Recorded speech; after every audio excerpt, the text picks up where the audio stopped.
domingo a la tarde. Hoy juega así en la... Bueno, Argentina ya ganó, no sé si tiene que seguir. No voy a hablar de fútbol porque no voy a leer susceptibilidades. Después algunos equipos se vuelven a casa y uno se siente culpable por ser tan ganador. ¿Qué va a hacer? Dios les bendiga a todos.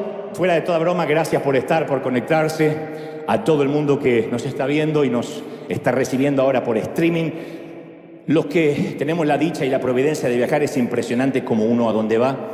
La gente dice, yo recibo todos los domingos, especialmente desde la pandemia, desde el 2020, mucha gente que dice, me alimento con River, me alimento con los mensajes, me congrego ahí, hay diezmo, hay siembro, envío mis semillas, pero en todo el mundo. Vinimos de Europa, esta semana llegamos desde España y es impresionante ver, bueno, especialmente los nativos españoles y después la cantidad de latinoamericanos que están viviendo en España, en el viejo continente, en Europa, y que nos dicen, yo recibo, yo los espero, con las diferencias horarias. España son 9 horas más. O sea que ahora nos están mirando muy por la noche y ellos dicen, los estoy esperando cada domingo, otros se lo ponen el lunes temprano por la mañana. Así que es impresionante poder ser, nunca hubiésemos soñado que tendríamos tamaña semejante cosecha. Y esa cosecha trajo la repercusión de gente que se alimenta, que nos ayuda, que nos bendice. Y está toda la gente de España mirándome, que nos han recibido muy bien, cómo nos han atendido, hemos comido rico. Los españoles son gente maravillosa en cuanto a ser anfitriones, a sonreír, a el humor, la ironía. La pasamos tan bien, llegamos y estuvimos 2 días, 2 funciones en Barcelona, de allí nos fuimos a Sevilla, después 3 noches en Madrid, viernes, sábado y domingo, por eso el domingo yo aparecía acá arriba, para los que estuvieron que miraban para abajo, para arriba no sabían cómo pasaba, pero... Y el miércoles cerramos en Alicante y toda la gente está esperando allí en España, los que aparecieron en el vídeo, reflejarse, y yo les quiero agradecer, especialmente a toda la iglesia por orar siempre por nuestra salud, por los viajes, que a veces son viajes complejos, a veces la salud se resiente un poco, pero Dios siempre es fiel, siempre nos para con gracia, con favor y nos permite llegar con este mensaje maravilloso a todo el mundo. Completamos casi 53 ciudades y países en esta gira que lleva ya 2 años.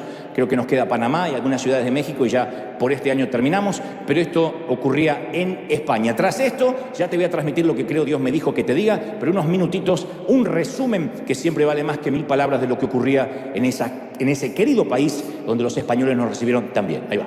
Con gente amiga, una de las noches estuvo el querido Marcos Vidal, un famoso amigo, salmista, pastor que también estuvo presente. Otra de las noches estuvo el cantante Franco De Vita, que desde hace un tiempo está retirado. Su hermano es uno de nuestros productores de la gira, Fernando De Vita, y Franco dice, cuando anden por España yo voy a ir, y fue, y todos pensaban que se iba a quedar un ratito, y no, se quedó toda la conferencia, y después nos quedamos hasta la madrugada platicando, muy tocado por el Señor. Así que eso es lo que hace Dios, entre otras cosas. De la gente conocida, había muchos pastores, Enrique Montenegro, que es el presidente de los pastores de Madrid, todos los que fueron y asistieron se llevaron en el corazón eso que ustedes siempre comparten, que es parte de esta unción, de esta gloria que podemos llevar a otras partes del mundo. Así que gracias, River, por vuestra generosidad y gracias a la gente también de España. Dios le bendiga. ¿Estamos listos? Digan conmigo, estoy listo. ¿Estamos listos?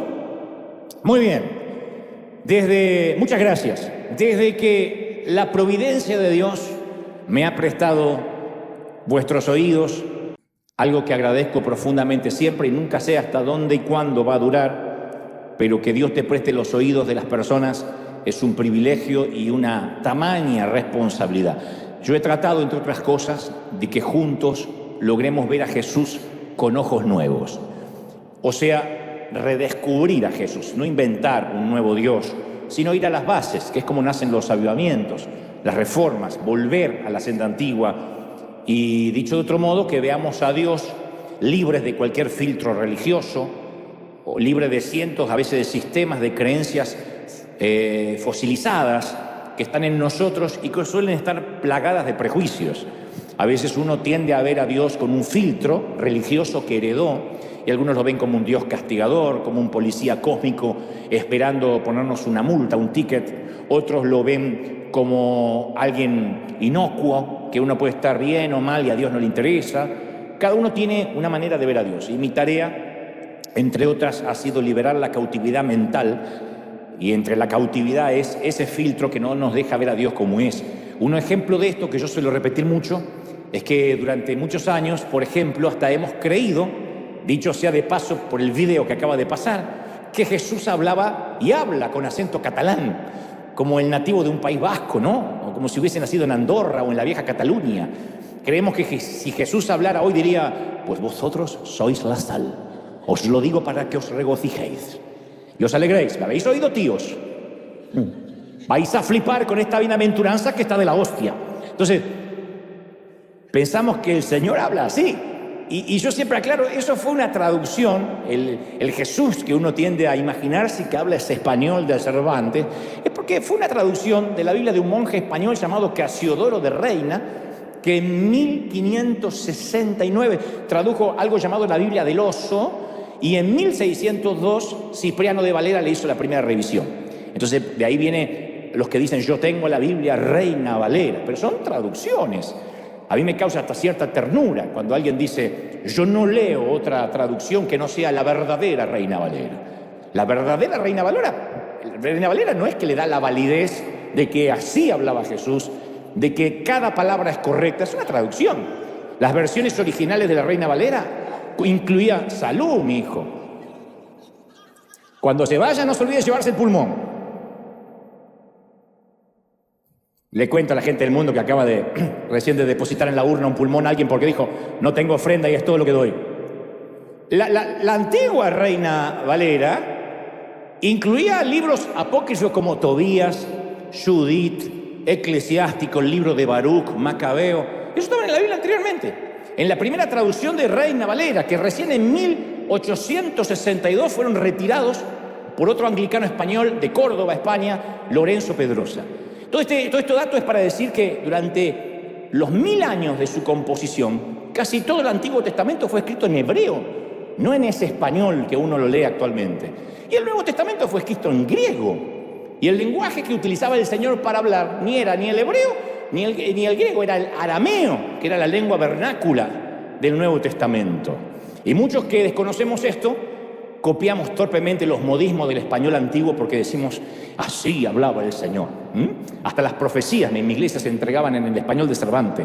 Os digo, mi iglesia, así, le agarraba el ataque del Quijote de la Mancha y daba la profecía. Y eso es porque muchos tenemos un filtro y no conocemos la identidad de Dios. Entonces hacemos una imagen, un Jesús a nuestra imagen y semejanza.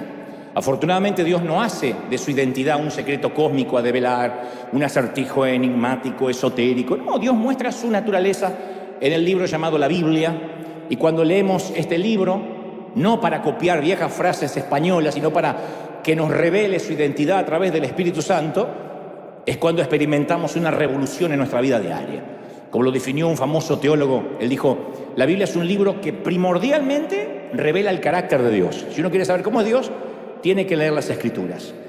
Y la segunda instancia es un libro de principios, de jurisprudencia, de leyes que aún permanecen vigentes para nosotros. Ahora bien, las leyes, yo una vez lo expliqué y bien vale aclararlo, las leyes pueden definirse de dos maneras.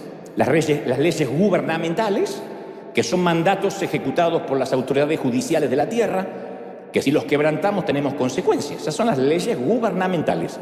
Si pasamos un semáforo en rojo, obtenemos una multa. Si se nos adelanta un chinito y lo queremos pasar, obtenemos un choque y una multa. Si robamos, vamos a la cárcel. Existen en el ámbito espiritual y en el ámbito natural. A esas leyes gubernamentales en las Escrituras se les llaman mandamientos. Hay un decálogo, hay otra serie de mandamientos y que cuando los quebrantamos se llama pecado. Y el pecado activa la muerte, no hay esperanza. Luego están las leyes irrefutables. No te pierdas esto porque de aquí te viene el resto del mensaje. Están las leyes irrefutables de la naturaleza, leyes que no pueden ser alteradas como la siembra y la cosecha, las leyes de la física, las leyes de las matemáticas que están dentro de esa categoría, leyes irrefutables. El Congreso puede aprobar que 2 más 2 es 5, pero no es así. Nunca va a poder cambiar una ley matemática. Ni siquiera el dictador más hegemónico va a decir 2 más 2 es 5. Le van a decir es un presidente burro, pero no va a cambiar la matemática. La Corte Suprema puede declarar que la ley de gravedad ha sido anulada a partir de ahora, pero eso no va a importar. aunque aparezca Maduro diciendo la ley de gravedad no existe más. Si se tira de un edificio se va a caer, para alegría y para tristeza de otro, pero se va a caer. Las cosas van a seguir cayendo al piso. Cuando las soltemos, ningún gobierno va a cambiar eso. Esas leyes irrefutables no solo se aplican en el ámbito natural, sino en el ámbito espiritual. El ámbito espiritual está gobernado por leyes que funcionan, a pesar de nosotros. Las creamos o no las creamos. Es más, son leyes, las leyes espirituales son leyes más exactas que las leyes naturales o las físicas. Entonces Dios estableció el mundo físico basado en el mundo espiritual. Y diré esto otra vez. Hay cosas que se basan en leyes o principios espirituales por los que ni siquiera hace falta orar al respecto. Van a pasar. El sol sale para todos. El que no siembra no cosecha. No hace falta ni orar. No hay que orar por todo, aunque esto suene una herejía. Hay cosas que funcionan por sí solas, por leyes espirituales. Ninguna oración va a reemplazar nuestra obligación de vivir bajo principios espirituales. Orar a Dios por tu matrimonio no te exceptúa la obligación de ser un buen cónyuge.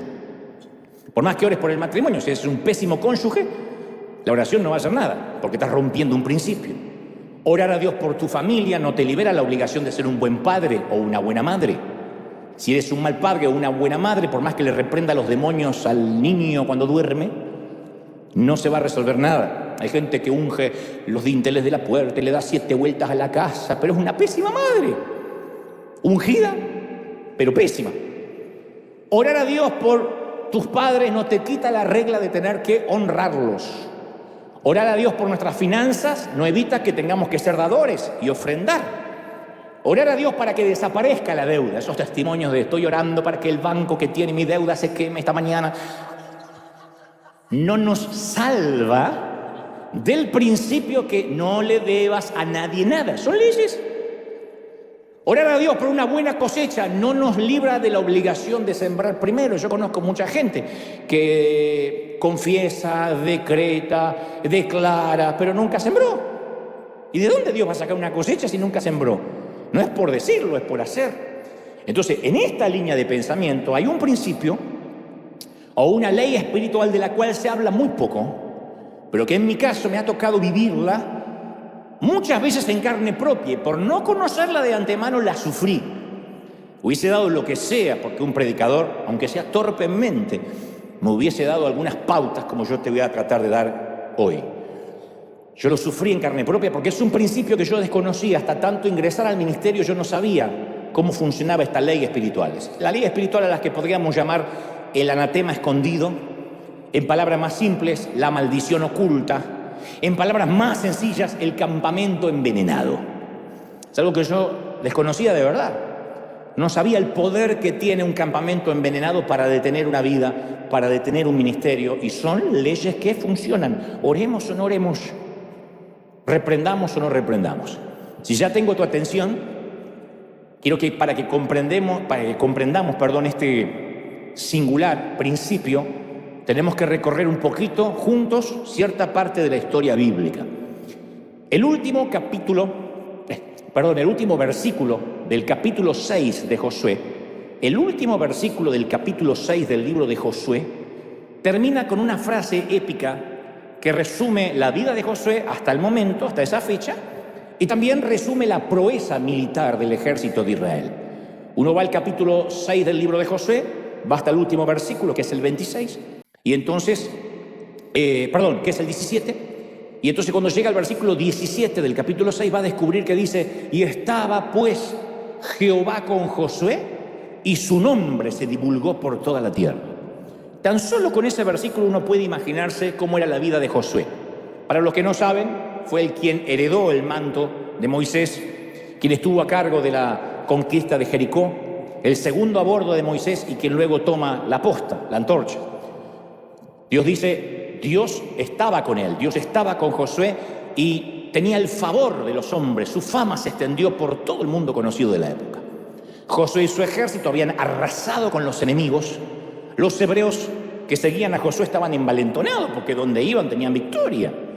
Ganaban batallas que se presentaban, ganaban, eran los campeones indiscutidos, algo así como la selección argentina, donde que no vayamos a perder porque ya no vengo el domingo que viene. Pero el rostro de Josué apareció en todos los noticieros. Pero apenas en el primer versículo del capítulo siguiente, o sea, Josué, esto es muy importante, el último versículo de Josué 6 termina diciendo, y la fama de Josué se extendió por toda la tierra y Dios estaba con él. Pero apenas empieza el otro capítulo, Josué 7:1, aparece una sencilla frase que lo cambia todo. Aparece un sin embargo. A mí no me gustan los sin embargo. Me hace acordar cuando una costumbre que tienen los maestros de este país, se lo cuento al resto de los continentes, que en Estados Unidos los anglos tienen la costumbre que nunca te van a dar las malas noticias primero.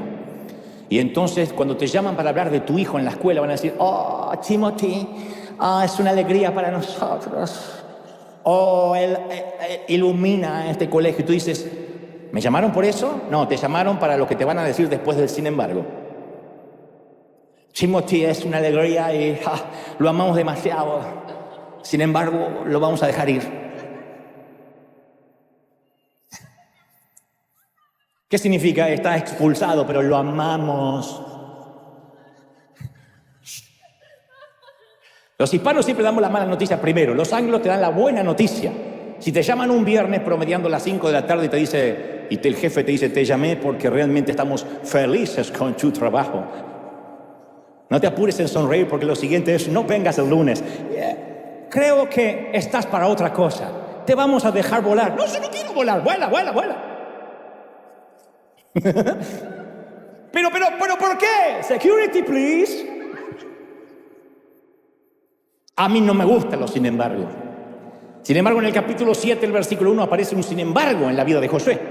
Sin embargo, Israel desobedeció las instrucciones sobre lo que debía ser apartado para el Señor, dice el primer versículo del capítulo 7. Dice que un hombre llamado Acán había robado alguna de las cosas consagradas para el Señor y Dios estaba muy enojado con los israelitas. Nota este detalle, el que robó fue Acán y Dios se enojó con todos los israelitas. Un solo tipo robó y Dios estaba enojado con todo el ejército. Detalle que no es menor. En primera instancia no hemos oído hablar mucho de Acán. Solemos enfocarnos en historias bíblicas más felices. Nos encanta la conversión de Saulo, el llamado de Samuel, la unción de David, pero no hablamos mucho acerca de la corrupción de Acán. De hecho, Acán no es un personaje mencionado en ninguna de las escuelas dominicales cuando niños. No obstante, resiste todas las traducciones, todos los análisis y Dios decide que esta historia permanezca aquí. Dios pone la historia de Acán de forma arbitraria, intencional, aunque no es una lectura feliz, no es una lectura placentera, pero sí es una crónica que si aparece acá es porque está llena de enseñanza, de principios. A saber, Acán tenía una familia, bueyes, asnos, ovejas, una tienda, tenía un lugar en el linaje de Judá, y a pesar de tener todo eso, no le faltaba nada al tipo. Violó descarada y deliberadamente la siguiente orden de Dios que describió en Josué 6:18. No se queden, esto está hablándole a Israel cuando va a conquistar Jericó, la tierra prometida. Dios le dice, no se queden con ninguna cosa que esté destinada para ser destruida, pues de lo contrario, ustedes mismos serán destruidos por completo y traerán desgracia al campamento de Israel. Dios le dice, van a conquistar, pero no sean avaros, no sean codiciosos. Todo lo que está hecho de plata, de oro, de bronce, de hierro, le pertenece al Señor y por eso es sagrado. Así que colóquenlo en el tesoro del Señor. Hay una explicación para esto. No es que Dios necesitaba el oro y el cobre, lo voy a explicar en momentos. Pero quiero detenerme en que las instrucciones de Dios eran claras. No toquen las cosas sagradas, conquisten en la tierra prometida.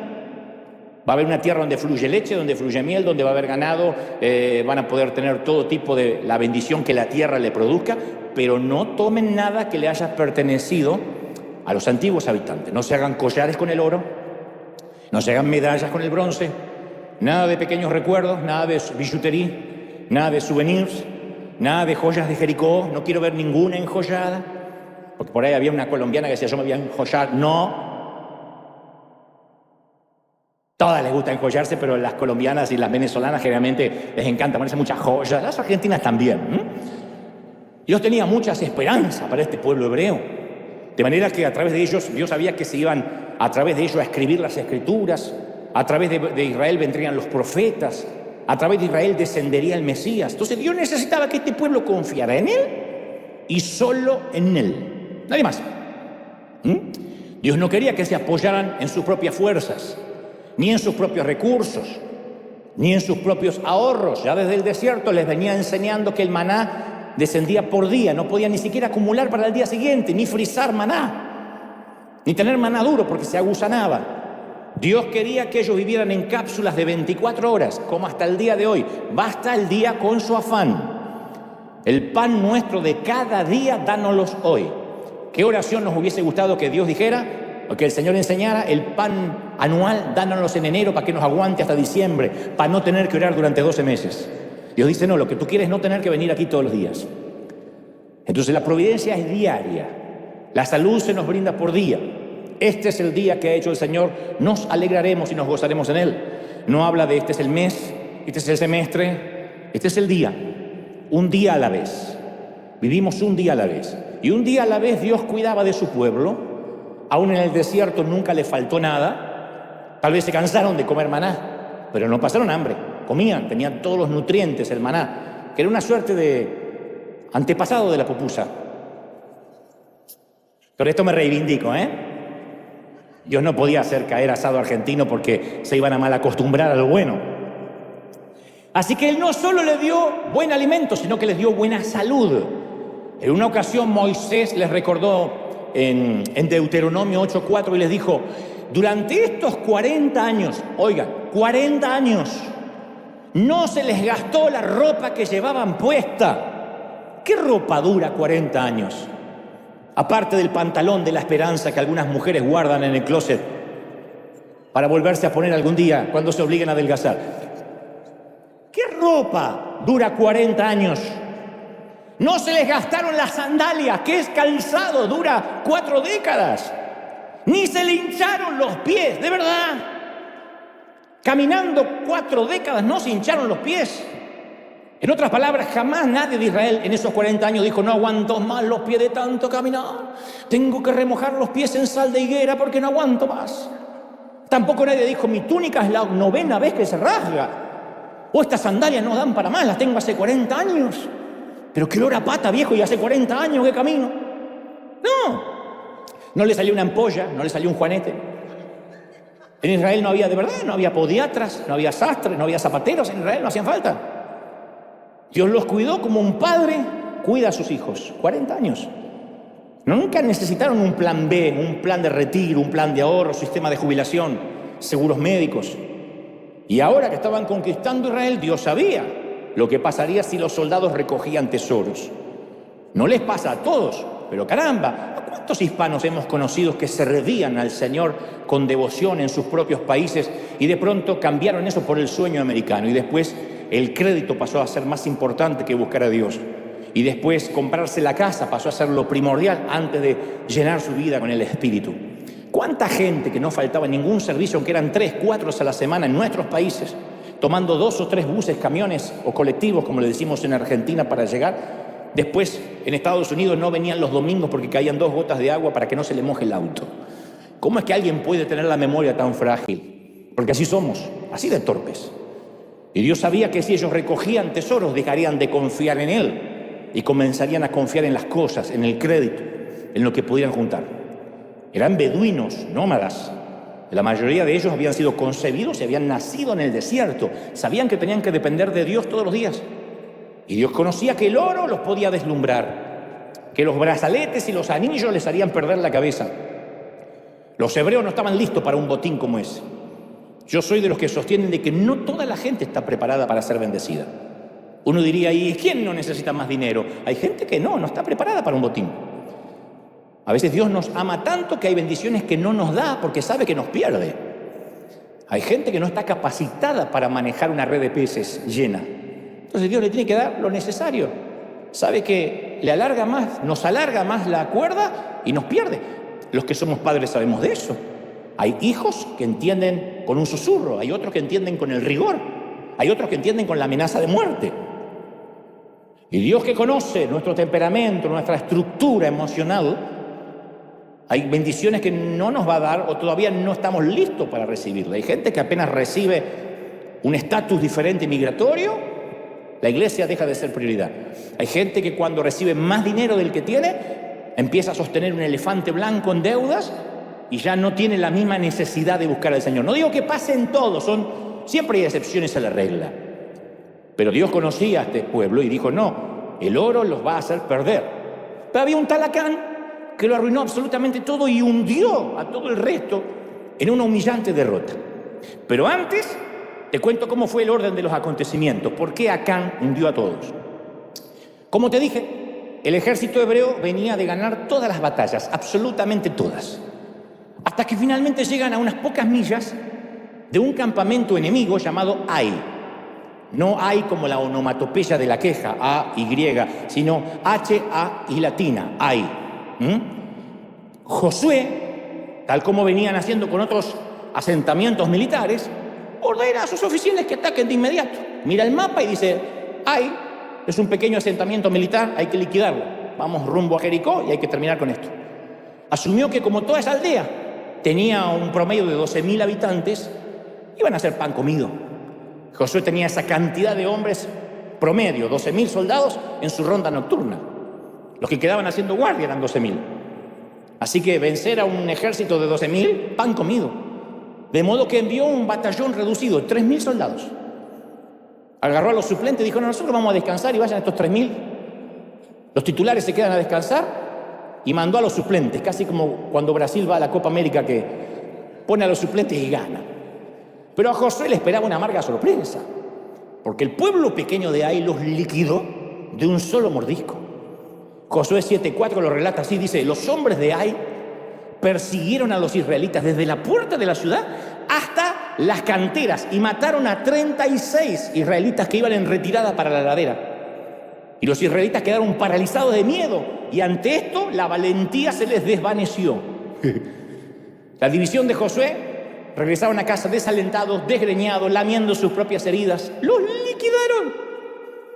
Los valientes de Josué se escondieron debajo de las mantas, temblaron de miedo y la Biblia lo describe así, se les desvaneció su valentía, se les derritió su valentía. Y aquí es cuando Josué se les desmorona todo. Venía ganando todas las batallas y pierden con un pueblito llamado Ai. Venía de una racha de victoria, de milagro, totalmente invicto. Y acá nuestro héroe sufre una crisis, la misma que sufrimos todos cuando de repente y sin ninguna razón aparente las cosas nos empiezan a salir mal. A ver, pero no paulatinamente, como a veces sucede, sino cuando todo viene bien y hace... y un llamado telefónico te cambia la agenda. Una carta, un email, un mensaje de texto, una carta del IRS, la suegra tocando el timbre, lo que sea, y así, hace tu agenda. Y quedamos como Josué, aturdidos, confundidos, desanimados. No entendemos la razón por qué entramos en un bucle de derrota, de estancamiento, de oraciones no contestadas. A mí me ha sucedido que venía de victorias, de rachas de victoria en victoria, que en todos los órdenes. Y de pronto, sin ninguna razón que yo pudiera al menos identificar rápidamente, algo detenía esa bendición y caía en un pozo de derrota, en una espiral descendente que no resistía ninguna explicación racional. Nos ha pasado a todos. Un revés, dicen los psicólogos. A mí me gusta decir que es un principio espiritual que se rompe y de repente la bendición se detiene. En algún momento todos nos sentimos así de impotentes, sin entender, ¿y esto por qué? Estoy hablando cuando el negocio se estanca, venía bien y ¡pac! Se estanca. Y no es por la economía, no es por los demócratas, por los republicanos, es porque se estanca. Pastores que dicen, no sé por qué, pero la iglesia dejó de crecer. De un domingo a otro, ¡pac! Se acabaron, la gente pugnando por entrar. No sé qué pasó. El que tiene un negocio dice, me desaparecieron los clientes.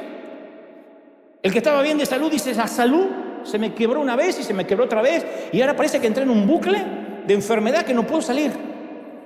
Y fundamentalmente la paz se nos esfuma. Nos levantamos con una ansiedad constante que no se va. Y yo siento que hoy, aquí y en casa, hay mucha gente que está exactamente en esa misma situación, que tu vida cambió drásticamente sin sentido. Y por alguna razón que no puedes explicar, tú puedes recordar exactamente desde qué fecha, desde qué día calendario, tu vida, tu ministerio, tu familia, tu matrimonio, tu relación con tus hijos se estancó. Y a partir de esa fecha fue una espiral descendente, un bucle. Y sientes que de algún modo estás bajo cierta maldición. Yo no soy propenso a creer que el demonio, que Satanás tiene más poder que Dios y que a veces gana Dios y a veces gana Satanás, porque esto no es un Real Madrid-Barça. No es que a veces gana uno y a veces gana el otro. Dios venció a Satanás en la cruz del Calvario. Está vencido. ¿Es así o no?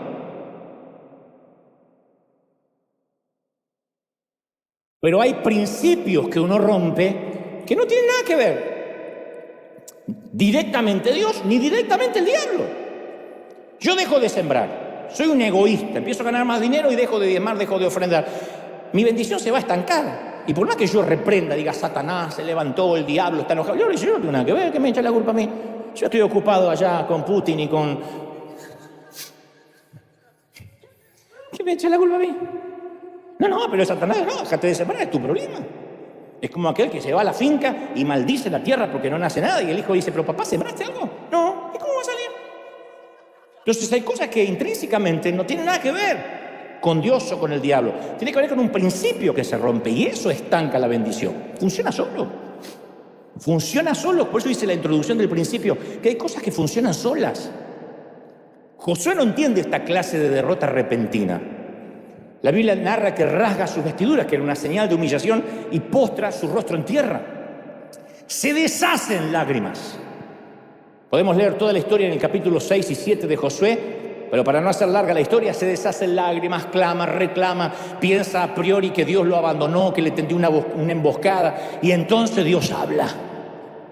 Dios le contesta y le dice, Josué, levántate. Y le pregunta, ¿por qué estás ahí con el rostro en tierra? A mí me gusta cuando Dios pregunta esas cosas porque da la pauta de que no es que porque está mucho tiempo con el rostro en tierra, Dios le dio lástima y se conmovió. Le dice, ¿qué haces ahí, yo? ¿Qué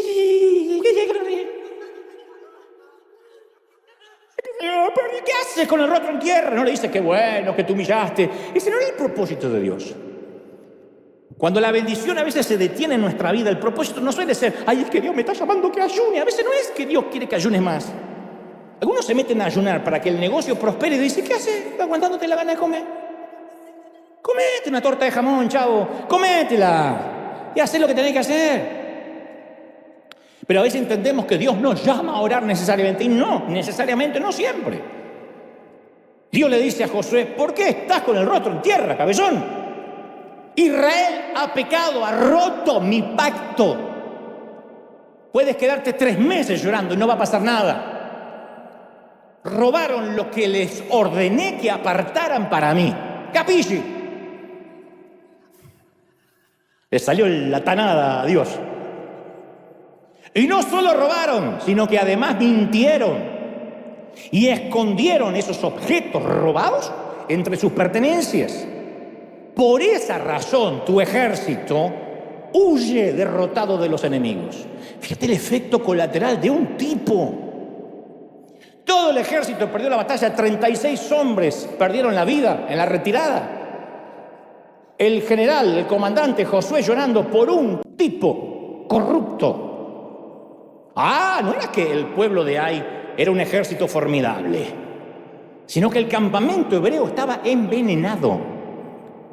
Dios le dijo a Josué que si quería volver a tener victoria en la batalla, tenía que encontrar rápido a la manzana podrida.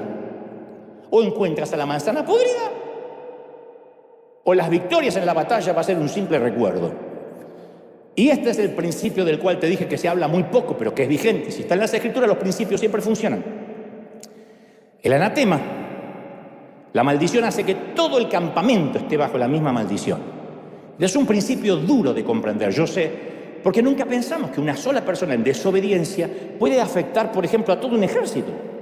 Es lo que yo te dije que yo aprendí por las malas, yo no sabía que eso pasaba. Yo podría decirte los días exactos en mi calendario en los que tuve que eyectar con dolor ciertas manzanas de mi entorno, y al hacerlo inmediatamente, Dios no me deja exagerar una sola tilde ni una sola jota, al eyectar esa manzana fue como si encendiera el interruptor de luz.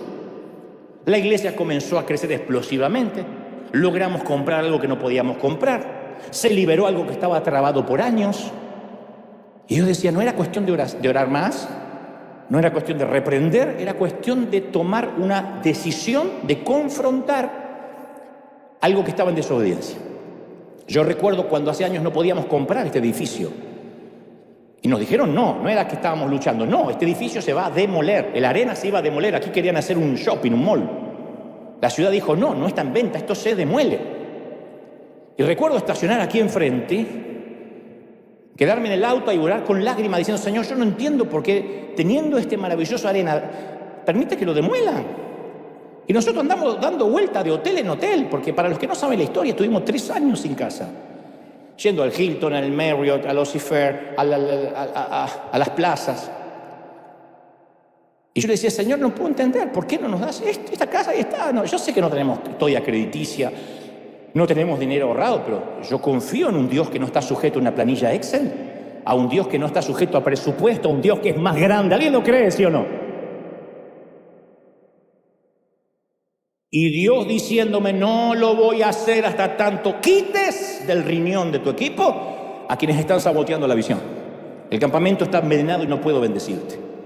Obviamente no está hablando de la congregación, este es un hospital. Aquí hay de los que están en terapia intensiva, de los que necesitan una aspirina, de los que necesitan transfusión de sangre, diálisis en términos metafóricos. Es una iglesia para gente rota. Estoy hablando del equipo, estoy hablando de los que trabajan en el liderazgo, en el ministerio. Y en aquel entonces, hablo de muchos años atrás, yo tenía en mi entorno a personas que hacían hoyos en el propio bote en el cual navegábamos. No importa si ellos se hundían. Estaban felices si yo me hundía también. Porque uno cree que los que hacen hoyos están en otro bote. No, a veces va alguien en tu bote y hace... porque es feliz. Y tenía personas que cuando las cosas se complicaban, yo podía notar que de alguna forma lo saboreaban. Como si dijeran, ¿ves? No tienes tanto favor como dices, favor de Dios como dices tener. Literalmente. Yo decía, no tenemos dónde congregarnos el domingo que viene, ¿qué vamos a hacer? Y gente que estaba a mi entorno me decía, ¿ves? ¿Ves? Pero Sonso, si estás conmigo. Está en el mismo Titanic y está celebrando. Y lo mismo sucedió hace poco tiempo atrás, cuando el crecimiento y las finanzas se volvieron a estancar en River. Y yo cuento esto no con resentimiento, ni mucho menos, sino yo sé que va a liberar a muchos pastores, a muchos líderes que me están viendo de otras partes del mundo, que Dios les dice lo que me dijo a mí: revisa tu entorno, hay veneno en el campamento. A veces el veneno viene en forma de chisme, a veces viene en forma de disensión. Te cuento esto para que estés orando. Tengo esta carga por el pastor.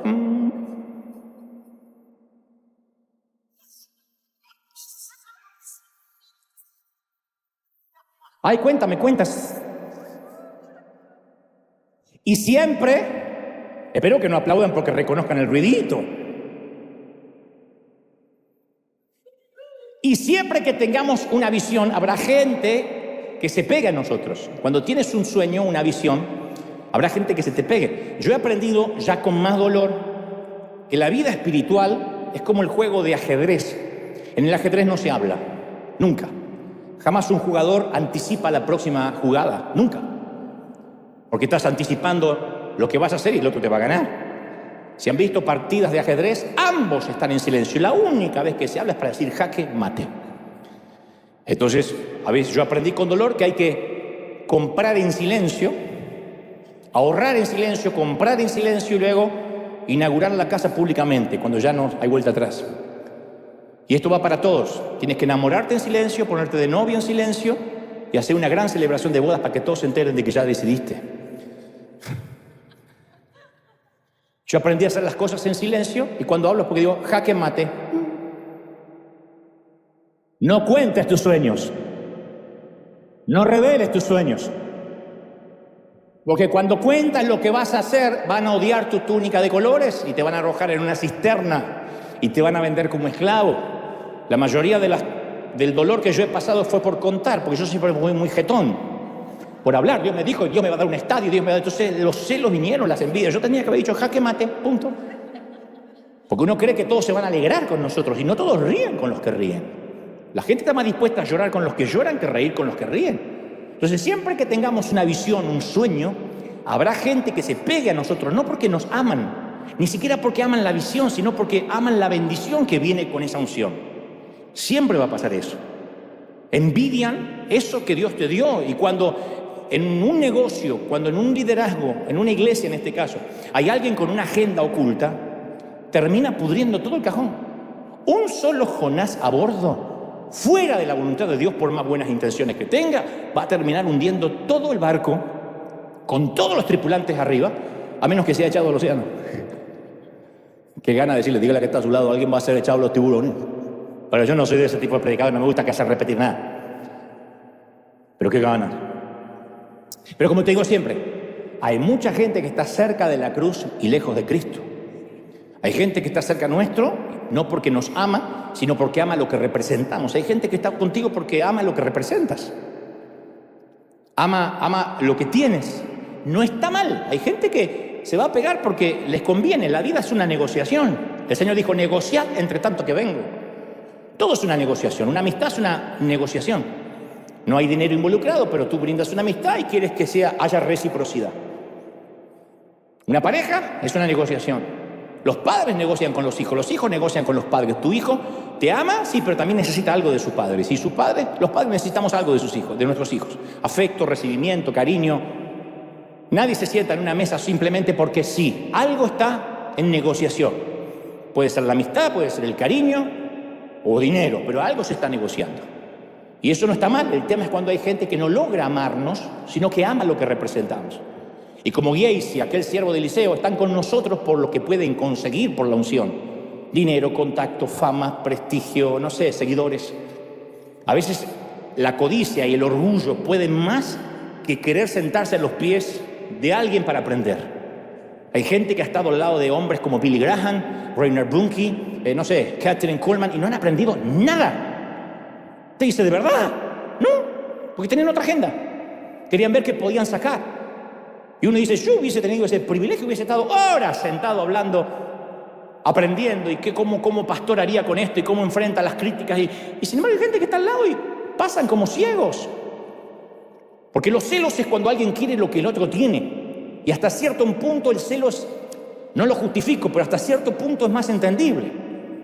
El celo es quiero lo que tú tienes, pero la envidia no es cuando yo quiero lo que tú tienes, sino que no quiero que tú lo tengas. El celo es quiero lo que tú tienes, la envidia es yo no lo quiero, pero quiero que tú tampoco. No es que quieras lo que tienes, solo quiero que tú tampoco lo tengas. Como dijo alguien, la envidia es como la mujer que ronca, más vale despertarla que sentirla. Llévense en este versículo. Envidia es el deseo sumado al resentimiento porque yo no lo tengo. La envidia persigue disminuir a quien yo envidio. Por eso hay tanta gente atacando a hombres de Dios en las redes, haciendo videitos de YouTube. Porque no puede ser que Dios lo bendiga tanto. Yo quiero que caiga. Yo sabía que tenía algo oculto. Hay gente que se regocija, no puede alcanzar esos niveles, vuela bajito, y las mentes pequeñas lo que quieren que las mentes grandes claudiquen. Y por su naturaleza la envidia nunca se apacigua, nunca. Complacer la envidia es como querer calmar la sed con agua salada. Yo he tenido gente que he notado que tenía envidia y dije si le doy esto y si le doy lo otro y si le estaba pagando y si le aumento el salario y si le doy tal oportunidad, se va a sentir bien. No, nunca, nunca. La envidia nunca se apacigua, nunca, nunca. El que va, yo aprendí hace mucho en un seminario de negocios que hay gente que va por el cobre y hay gente que va por el bronce. El cobre tipifica el dinero. El que dice yo estoy por esto por dinero, ese es fácil de complacer. ¿Cuánto quieres ganar? Tanto. A lo sumo querrá ganar un poco más. Pero el que va por el bronce, que tipifica el reconocimiento, el bronce nunca termina de complacer a nadie. Le puedes hacer una estatua y va a querer una más grande. Le haces 2 estatuas y va a querer una tercera estatua. El bronce nace en la envidia y eso no se puede complacer. Pero te digo algo que aprendí con cierto dolor, algo más. Cuando a lo largo de mi vida, no solo en la iglesia, en los negocios, yo he tenido muchos negocios, compañías en Argentina, de multimedia, de canales de televisión o lo que sea. Cuando Dios me ha mostrado que alguien estaba ocasionando la derrota en mi vida, yo he perdido muchísimo tiempo, y espero que no lo hagas. Yo he perdido cobardemente muchísimo tiempo orando que Dios lo quitara de mi lado. Ok, esta persona está mal, voy a orar, Señor, quítala, Señor, que le agarre un infarto, que no venga más, que no se pueda levantar más, que decida mudarse, Señor, que me diga que va a renunciar. Hasta que entendí que esa no es tarea de Dios. Cuando Dios le dice, Josué, hay veneno en el campamento, Josué no dice, bueno, entonces tú eres Dios, quítalo, mátalo. Manda un ángel y liquídalo. Es el camino más fácil esperar que Dios lo haga. Pero Dios nunca va a hacer ese trabajo por nosotros. Esto va para los que tienen negocios y saben que el negocio se les estancó y saben por qué se les estancó. Voy a decir algo que no va a sonar simpático. ¿Sabe cuándo es el momento de despedir a alguien? Cuando lo consideras la primera vez. Cuando dices, si podría pegar una patada, eso ya no cambia. No es que en 3 meses va a decir, me arrepentí de querer darle una patada. Cuando lo sientes, cuando lo consideras, cuando el corazón te dice, no es que lo estás echando del cielo, no estamos hablando de salvación, hablamos de trabajo, empleo. Cuando uno considera, esta persona, la verdad que eso no va a cambiar, a partir de ahí es un bucle. Así como hay gente que uno nunca consideraría que se vaya de nuestro lado, ni se le ocurre. Hay gente que lo piensas a diario. Y ahí no hay que orar, Señor, quítalo, Señor, que no venga más, Señor Jesús, que les hagan los papeles en Burkina Faso. No va a pasar eso. Somos nosotros quienes vamos a tener que remover a ese empleado vago, a ese servidor que siembra el chisme, a ese socio que nos está robando. Dios no va a matar al socio, Dios no va a transformar su vida, no se va a arrepentir necesariamente. Somos nosotros que tenemos que remover a ese líder con doble agenda, a ese noviazgo tóxico, a esa pareja tóxica, a ese amigo que siempre pide y nunca ofrece. Dios nos dirá lo mismo que a Josué: ve con mi orden de allanamiento y confronta y descubre tú dónde está el veneno. La orden de allanamiento ha sido dada, vamos nosotros a hacer la redada. ¿Estamos recibiendo esta palabra, sí o no? Así que por instrucción de Dios, Josué hace un allanamiento, una inspección de tribu en tribu, de familia en familia, de hombre a hombre, hasta que Acán confiesa. Los tesoros estaban escondidos bajo su tienda. Acán dijo, es cierto, yo pequé contra el Señor, pequé contra el Dios de Israel. Vi el botín, vi un hermoso manto de Babilonia, 200 monedas de plata, una barra de oro que pesaba más de medio kilo, y lo deseaba tanto que lo tomé. Está todo enterrado debajo de mi tienda, de mi carpa. La plata la enterré aún más profundo que el resto de las cosas. A mí no me es difícil recrear la caída de Acán. Él caminó con los otros soldados por las calles de la ciudad caída, muros derrumbados, escombros por todas partes, conquista completa. Todo el botín de la ciudad estaba a la vista, el oro, las monedas, la vestimenta fina. Todo el mundo vio lo mismo. Todos los demás soldados recordaron el mandato de Dios: no tomen nada, ustedes dependen de Dios. Vieron los tesoros, continuaron su camino. Pero Acán pensó que nadie lo estaba viendo, redujo el paso, se quedó rezagado, miró a la derecha, a la izquierda y pensó que se merecía algo más. Después de todo, su bando había ganado la batalla. Pensó que algunos ahorros no le ofenderían a Dios. O quizá pensó en asegurarse su porvenir por si las cosas se ponían feas en un futuro cercano, lejano. ¿Qué tal si Dios los dejaba? Él podía decirle a su mujer gorda: tenemos joyas, tenemos el manto de Babilonia que podemos vender. Sin importar la explicación, Acán no confió en Dios. No confió en la capacidad de Dios para proveer o proteger. Dios no tiene problemas ni con el crédito, ni con las cuentas bancarias, ni con el ahorro. El problema es cuando cambian nuestras prioridades y ya no creemos que Dios nos tiene que bendecir porque ya fuimos autobendecidos. Ahí es cuando viola el juramento. Acán toma el tesoro, lo lleva a la tienda e involucra a toda su familia en el engaño. El juicio fue inmediato, el castigo fue severo. La orden de Dios fue que Acán y su familia fueran ejecutados públicamente y sus posesiones quemadas. No dijo, bueno, es un desliz, bueno, cualquiera lo entiende, no lo vuelvas a hacer, te voy a poner un warning. No, tiene que ser ejecutado. Y se levantó un monumento como advertencia al pueblo. Fue un día solemne en Gilgal. Una advertencia seria también para todos nosotros. Dios es celoso con nuestra confianza. Posiblemente no vamos a morir, no nos va a ejecutar Dios porque cambiamos nuestra confianza. Pero sí se va a morir nuestro negocio, sí nuestro ministerio, sí nuestra unción, sí puede morir nuestra relación familiar. Hay muchas cosas que mueren. Dios no pide nuestra confianza, no la sugiere, no la recomienda, la exige. Y su mensaje es muy claro: confía en mí y solo en mí. Confía en Dios y solo en Dios. ¿Estamos de acuerdo, sí o no? Las tumbas de Acán y su familia nos recuerdan este principio. Este principio. Hay una ley espiritual que sigue vigente en la actualidad.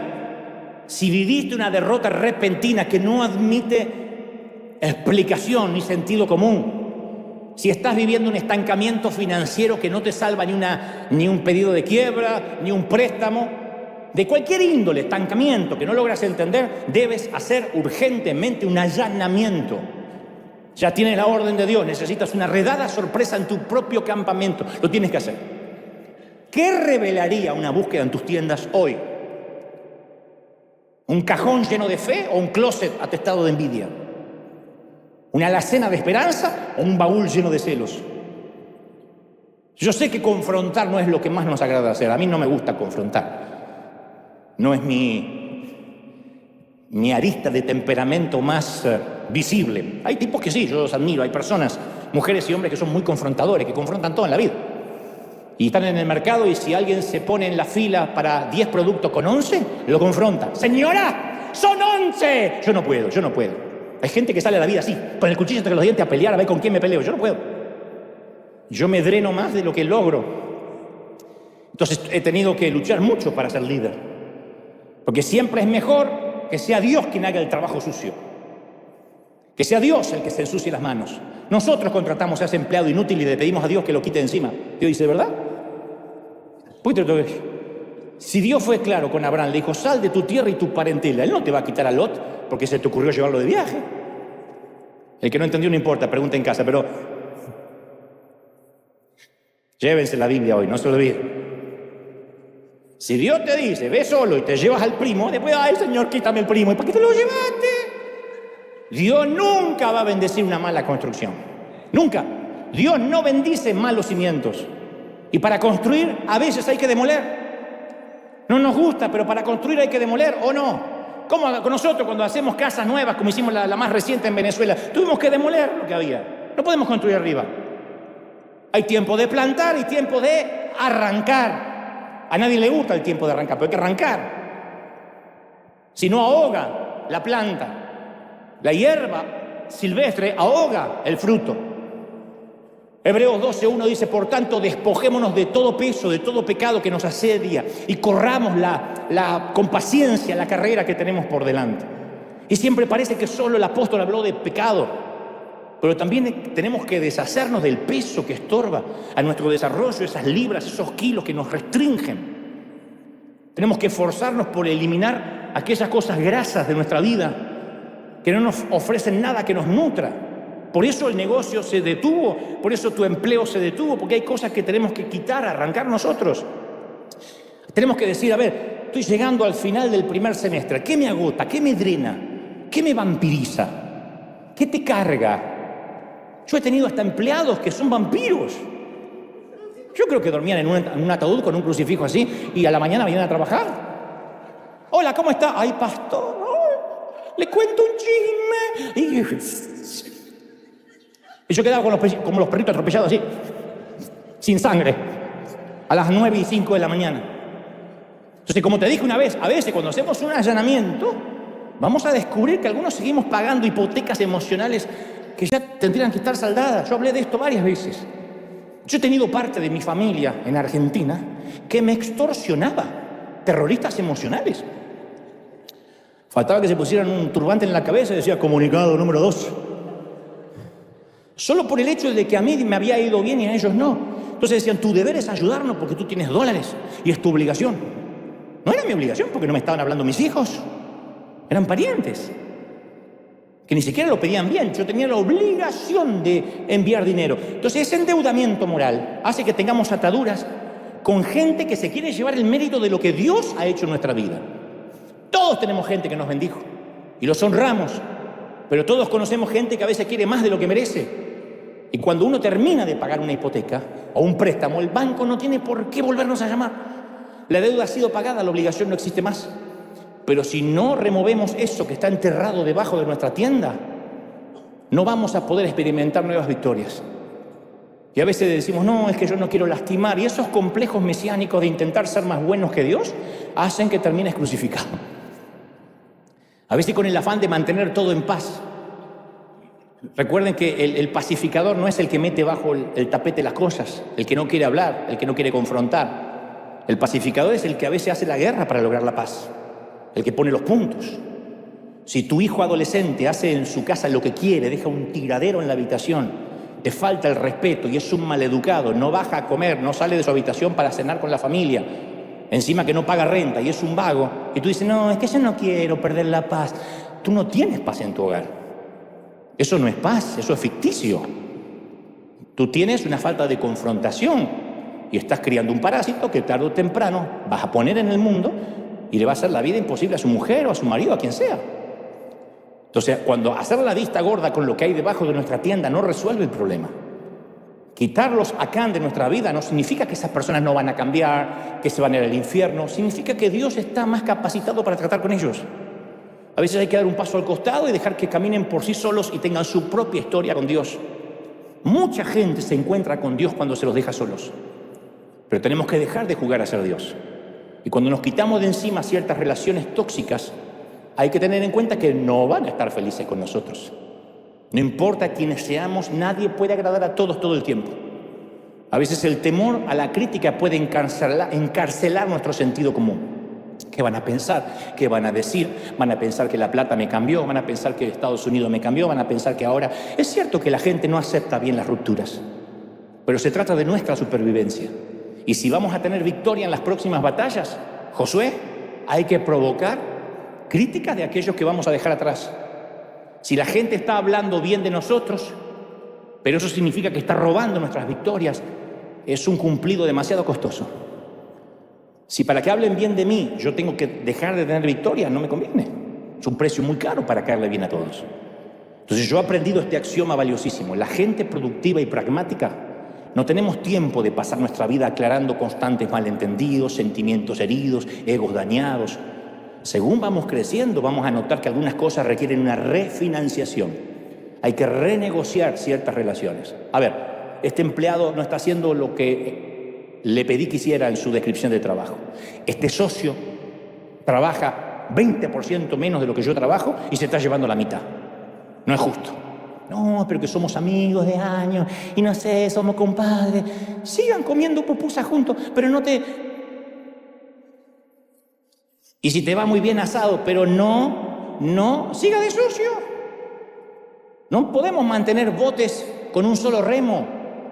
No sé si alguna vez viste lo que pasa cuando un bote se mantiene con un solo remo. El bote empieza a dar vueltas así. Entonces, si tu negocio, si tu ministerio, pastor, está dando vueltas porque está con un solo remo, nosotros fijamos el presupuesto emocional que vamos a invertir, no la otra persona. Y nunca tenemos que permitir que el otro manipule nuestras decisiones. De modo que si en nuestro campamento tenemos tiendas que esconden tesoros, escombros o simple chatarra, tenemos que hacer un allanamiento urgente. Es decir, la segunda mitad del año voy a viajar liviano, confiando en que Dios va a proveer y voy a tomar decisiones difíciles. ¿Alguien lo cree, sí o no? Y ya, tengo una palabra más que quiero que nos llevemos. No es agradable caer derrotados en high. No se siente lindo cuando mordemos el polvo, a mí no me gusta. Pero insisto, Dios no hará nada hasta tanto seamos nosotros quien limpiemos el campamento. ¿Estamos de acuerdo, sí o no? Dios es el juez que firmó la orden de allanamiento. Somos nosotros los que tenemos que derribar puertas y hurgar. El comandante Josué tuvo en sus manos la desagradable tarea de exponer y castigar la corrupción. Yo recuerdo que hace unos 10 años, cuando tomé la decisión de deshacernos de aquellos acans que estorbaban la visión, a la semana siguiente, Dios no me deja mentir, compramos la arena. Esto que se iba a demoler, se compró a la semana siguiente. Todo estaba trabado. No había manera, no había crédito. Pero tan pronto limpiamos, se desató todo en una semana. Y hace relativamente ocurrió algo similar. Dios me mostraba que algo no andaba bien en el liderazgo. Y a mí no me gusta eso, yo quiero no ver. Tenía que tomar una decisión, varias decisiones difíciles. Pero una vez más volví a perder mucho tiempo orando que Dios hiciera el trabajo sucio por mí. Y yo intentaba ser más bueno que Dios. Yo quedar bien y decía, no, Dios te quitó, yo no. Yo te amo. Y Dios dijo, no, tú lo vas a hacer. Tú vas a quitar el estorbo o no verás nuevas victorias. Y tuve un par de conversaciones difíciles con parte del liderazgo, de esas que los pastores siempre tratamos de evitar. Y yo soy testigo de lo que digo. Tan pronto removimos lo que no estaba bien, al domingo siguiente hubo un crecimiento inusual acá. Filas larguísimas que no ocurrían antes, como si la gente hubiese sabido lo que estaba pasando internamente. Por eso insisto, sé lo que es vivir una derrota difícil. Josué sufrió una pérdida humillante. El fracaso en algún momento nos va a alcanzar, mis queridos. En las librerías sobran libros de cómo tener éxito, pero pasará mucho tiempo hasta que encontremos un libro que diga cómo tener éxito en el fracaso. Tal vez porque nadie sepa cómo decir eso. Pero Dios sí, este libro fue escrito para los fracasos. Está lleno de individuos confundidos y reprobados. David fue un fracaso moral, sin embargo Dios lo usó. Elías sufrió un descarrilamiento emocional, pero Dios lo bendijo. Jonás estaba en la barriga de un pez y Dios lo escuchó. ¿Personas perfectas? Obvio que no. ¿Perfectos desastres? Eso sí. Sin embargo, Dios los usó. Dios usa los fracasos, Dios usó los fracasos de Josué para enseñarnos qué hacer con los nuestros. ¿Estamos de acuerdo? Inmediatamente luego que Josué se deshizo del veneno del campamento, ¿sabes lo que dijo Dios? Levántate, no temas ni desmayes, toma contigo un pelotón y sube a la ciudad de Ai. Un tropiezo no define ni rompe a una persona, nunca. Aunque fallamos, el amor de Dios no falla. La oferta de Dios de la tierra prometida no depende de nuestra perfección, depende de la perfección de Dios. Y en las manos de Dios ninguna derrota es aplastante. El Salmo 37:23 dice, cuando a Dios le agrada la conducta de un hombre, lo ayuda a mantenerse firme. Tal vez tenga tropiezos, pero no fracasará porque Dios le dará su apoyo. ¡Bendito sea Dios! La gracia de Dios es mayor, ¿lo crees? Entonces hay que poner en nuestra tienda el siguiente letrero: ninguna condenación hay para los que están en Cristo Jesús, para los que andan conforme al Espíritu. ¿Sí o no? Ninguna condenación. Insisto, todo el mundo tropieza. La diferencia está en nuestra respuesta. Algunos tropiezan y caen en un pozo de culpa, otros caen en los brazos de Dios. Nuestro fundador Juan Carlos Ortiz decía, nosotros no nos caemos de la gracia, nos caemos en la gracia, que es una red que nos sostiene. Y cuando caemos en la gracia, tomamos deliberadamente la decisión de levantarnos otra vez. Capaz que no vamos a solucionar todos nuestros problemas o desenredar todos nuestros nudos. No podemos deshacer a veces todo el daño que causamos, pero podemos levantarnos e ir a nuestro Padre como el hijo pródigo. Acabar en un corral de cerdos apesta, pero quedarnos allí es una reverenda estupidez. Hay que levantarnos y salir de ahí. No hay futuro en el pasado. No podemos cambiar el ayer, pero podemos hacer algo con el mañana, ¿sí o no? Dios le dijo, revisita el lugar del fracaso. Vuelve a la ciudad que te derrotó. Levántate, sube a Ai. Yo te he entregado en tu mano a su rey, a su pueblo, a su ciudad y a su tierra. En esencia, Dios le dijo, hagámoslo otra vez, pero ahora a mi manera, sin veneno en el campamento. Y no tuvo que decírselo 2 veces.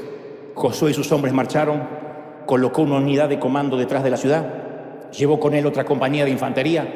El plan era una táctica militar básica. Josué atacaría, se retiraría para provocar que los soldados de Ai salieran, y funcionó, los emboscaron como ratas. El rey de Ai dejó la ciudad y el comando de élite atacó e incendió la ciudad. Josué atrapó al ejército de Ai y los derrotó. La victoria fue absoluta. Y a mí me gusta comparar este ataque con el primero. En el primero Josué se quedó en casa, en este, y mandó a los suplentes. En el segundo fue él con los titulares. En el primer ataque incluyó una unidad pequeña. En el segundo involucró a sus mejores hombres. En el primer ataque no hubo tácticas. En el segundo fue estratégico, sofisticado. ¿Cuál es el punto? Cuando fracasas y descubres por qué fracasas y sacas el veneno, Dios te va a dar un plan nuevo y te va a decir, ahora a nuestra manera, la manera de Dios. Y él siguió y ocurrió la victoria. ¿Lo crees? Vamos a tratar otra vez, pero con Cristo. ¿Cuántos quieren esto? ¿Sabes cuándo los fracasos son fatales? Cuando no aprendemos de ellos. No pasemos un minuto más en la porqueriza. Es tiempo de levantarnos. No malgastes un fracaso negándote a aprender de ellos. Es tiempo de ser sabio. El juez ya firmó la orden de allanamiento. Hagamos una redada a nuestro campamento, quitemos de cuajo el veneno y vayamos de nuevo a la batalla. Y te aseguro que vamos a tener la mayor victoria en el segundo semestre del año jamás soñada en nuestros negocios. ¡Vamos, vamos, vamos! ¡Celebra al Rey de Reyes! Dale un aplauso grande al Señor. Cuando te pongas de pie, aplaude conmigo y dile: Señor, has hablado esta mañana en River. Vamos, celebra al Rey. Hay un allanamiento en el campamento. Bendito eres. Impresionante. Más de la gloria del Espíritu. Más de la gloria del Espíritu. Más. Impresionante.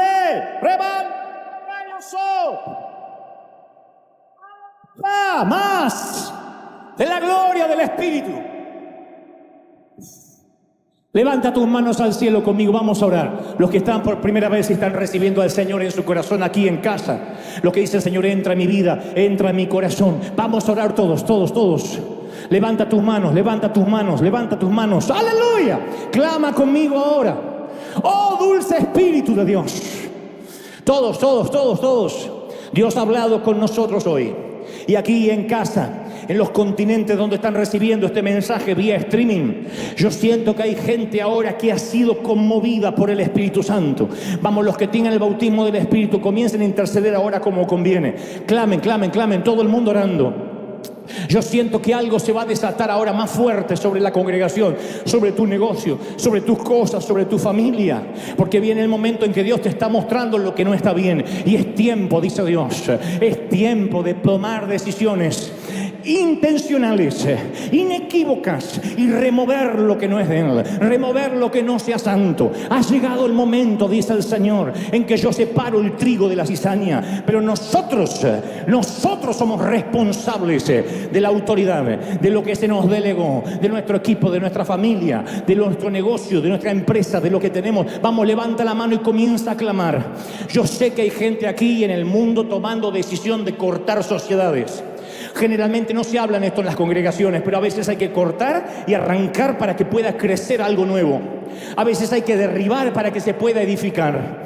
Hay pastores, consiervos por los que yo estoy orando. Especialmente el Señor me mostraba a alguien, no sé su nombre, pero Dios me lo mostraba. No soy propenso a hacer esto, pero Dios me mostraba el gemido de un querido pastor joven que ha dicho: Señor, he hecho todo lo que sé hacer, he orado, he clamado, he ayunado, he hecho reuniones especiales, he proclamado vigilias. ¿Qué pasa que tú no traes ese crecimiento? Tú me has dicho que vendrían las filas, que vendría la gente, que los traerías del norte, del sur. Y esa oración parece que estuviera como debajo de un techo de bronce. Pero el Señor me está mostrando ahora y me dice que te diga: toma la decisión de lo que tú ya sabes. Remueve entre los ancianos, remueve entre el diaconado, remueve entre los que tienen esas personas que saben que no apoyan la visión. No es que es democracia, no es democracia. El reino nunca fue democracia, es teocracia, es lo que Dios te manda hacer. Y aquellos hay gente que hay que dejarlas ir para que el crecimiento venga. Hay Pedros que serán restaurados, pero hay Judas que tendrán que irse. Y eso pasa en todos los órdenes, en iglesias, en empresas. Dios dice: es el tiempo de una remoción, es el tiempo de remover, es el tiempo de una nueva cosecha. Y para que venga la nueva cosecha hay que hacer espacio. Vamos, levanta la mano conmigo y dile: Señor, estás hablando conmigo. Aquí en casa estás hablando conmigo hoy. Bendito eres. Yo siento que eso viene sobre nosotros. Corriente del Espíritu, todos orando, todos en la gloria del Señor, tocando, bendiciendo, llenando, impartiendo unción del Espíritu. Toca, afecta, imprime una doble porción del Espíritu. Vamos, levanta la mano. Yo quiero escucharte orar, iglesia. Que el mundo entero escuche que River está clamando por un nuevo mover, por un avivamiento de santidad, por un avivamiento nuevo de poder, de gloria, de nueva cosecha, de nueva unción. Pero Dios removerá lo viejo. Dulce Espíritu de Dios, sella esta palabra en los corazones ahora. Imparte en nosotros esta palabra de manera que quede grabada en las tablas de nuestro corazón. Señor, declaramos que julio va a ser el inicio de un nuevo semestre. Vamos, levanta la mano conmigo y dile: Señor, julio será de bendición hasta diciembre.